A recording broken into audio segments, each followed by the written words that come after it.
Welcome to episode 2 of my new series documenting my training throughout the 2022 season. If you're new to the channel, my name is Jeff Peltier and I am a trail runner and filmmaker based in beautiful Vancouver, Canada. And I'm now exactly 12 weeks away from my first goal race of the season, a 250-kilometer stage race in the country of Georgia, taking place in mid-June. I had a lot of great questions from last week's episode, so thank you all for posting those. And I'm going to get to one in particular today as I talk in more detail about my strength training routine. But first, let me show you around my backyard a little more with some more footage from one of this week's long runs.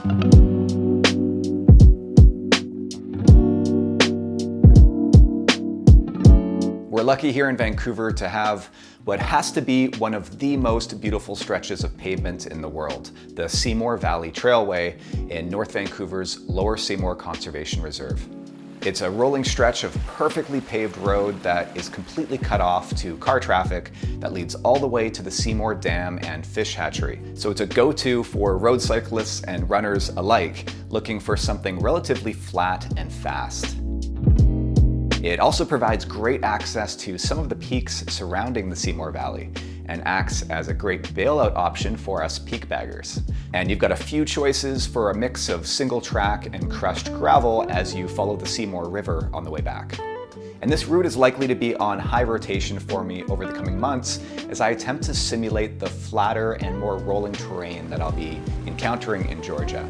Because as I mentioned last week, it can actually be hard to find flat terrain here in North Vancouver where I live.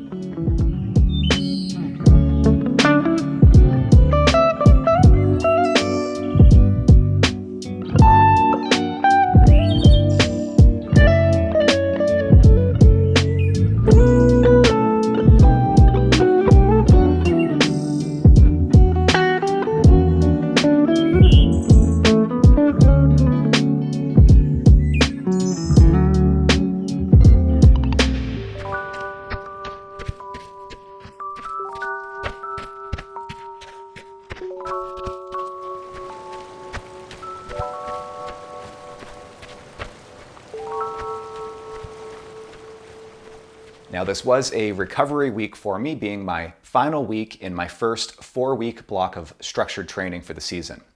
This is sort of like a mini taper where I give my body a chance to kind of catch up and to prepare for the next build. And you can learn more about how I'll be approaching my training this season in last week's episode, in case you missed it. My coach Eric and I ended up changing things up just a little bit this week from what I had previously outlined for you, but overall the theme was the same. We kept the volume and intensity super low during the week, but I then did my first true back-to-back long runs on the weekend. So Monday, I took completely off as a rest day as usual. Tuesday, I ended up having a commitment in the evening, so I couldn't join my regular Tuesday night run group. So I went out for a 60-minute easy run on a mix of road and trail in the afternoon instead. Wednesday, I had the first of 2 weekly sessions with my personal trainer at the gym. And with it being a down week, we cut the volume back here as well in terms of the number of sets. And I didn't do any running at all that day. I'll talk more about my approach to strength training here in a minute, and I'll go through an example of what a workout might look like. Thursday, I then did 45 minutes of easy running, mostly on the road. And this was just a short maintenance run to tie me over until the weekend. Friday, I had my second session at the gym, and again, no running. It really was all about setting myself up for my back-to-back long runs to follow. So as I said, this weekend were my first true back-to-back runs of the season. For Saturday, I had 3 hours and 15 minutes on the schedule, so just a little less than last Saturday. This is when I ran that loop out to the Seymour Dam that I talked about earlier, covering 33.5 kilometers, or roughly 21 miles, with about 470 meters of elevation gain, or roughly 1,500 feet, plus equal descent. My pace was right on target at 6 minutes per kilometer, or just under 10 minutes per mile. During that run, I ate a fruit bar, a Snickers bar, and a pack of Cliff Bar blocks for a total of 600 calories, so a little under 200 calories per hour. And I just barely finished my 2 500 ml bottles of water. Sunday, I then had a little bit longer on the schedule, 3 hours and 30 minutes, and I ran just shy of this, covering another 33 kilometers or 20.5 miles with just over 600 meters of elevation gain, or roughly 2,000 feet, plus equal descent.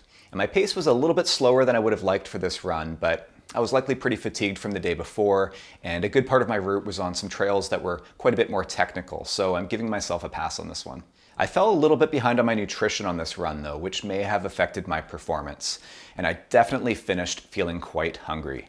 I only ate a fruit bar, a fig bar, and a pack of honey stingers for a total of 480 calories, which is less than 140 calories per hour, even though I had a 250 calorie spring gel with caffeine that I had planned on eating as well. And I only drank maybe about 350 ml of water the entire time.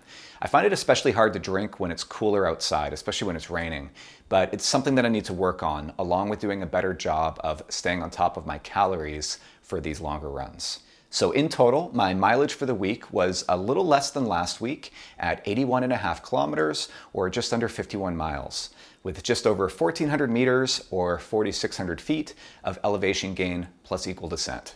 So last week I had a great question from Dan, the Ultra Dad, who is a longtime channel supporter and who has his own YouTube channel that you should all check out.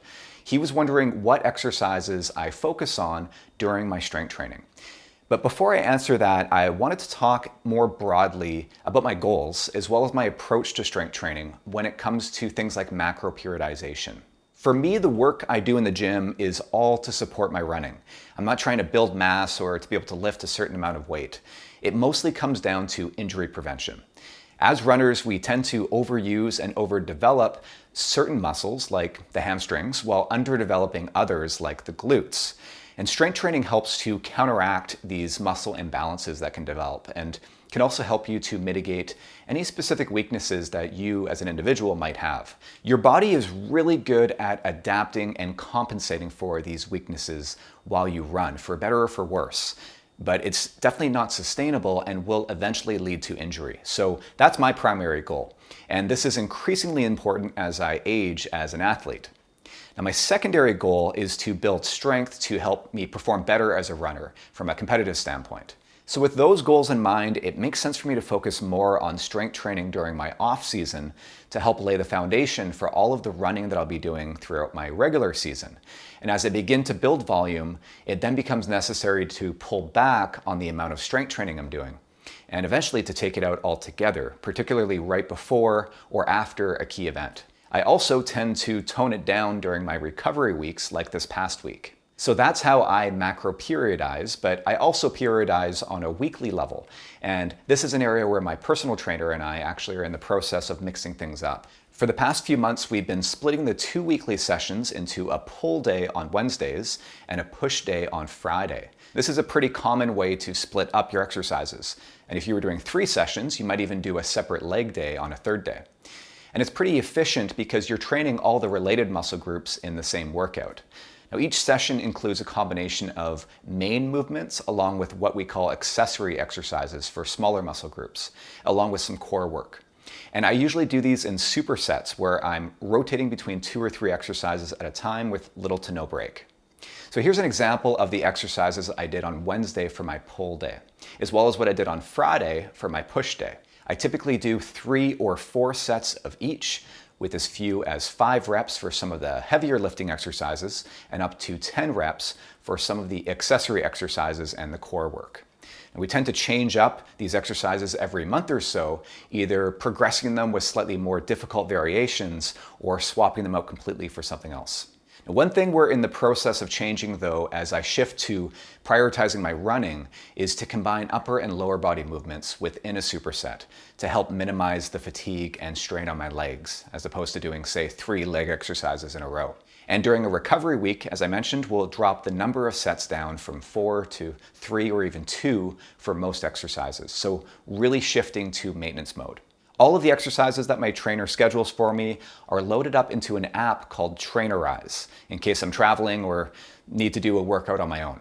The app automatically draws from its built-in video library so I can watch demonstrations of each of the exercises, which is super helpful. And we then log how many sets and reps that I do for each session so that we have a record of my progress. Now, these exercises are all built around 5 key movement patterns: squat, hinge, push, pull, and core. This is something I talked about in the video that I published last summer, where Audrey also demonstrated a workout routine that you can do right from home. So if you're just getting started with strength training, I'd recommend watching that video, which I'll link to in the description below.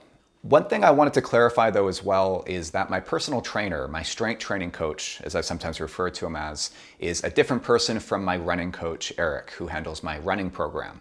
I see both of them as important, but very different members of my coaching team. There were a few other great questions from my channel members that I'll be sure to get to in future episodes, but in the meantime, feel free to post any other questions that you might have below. And if you haven't yet become a supporting channel member, you can do so now by clicking the join button from in a web browser. So it's Monday today, which means I'm enjoying a much needed day off from training before I get back into it with not one, but 2 speed workouts on the schedule for this week, and another increase in volume for Saturday's long run. So wish me luck, and I hope your training is going well too, and I will talk to you all next week.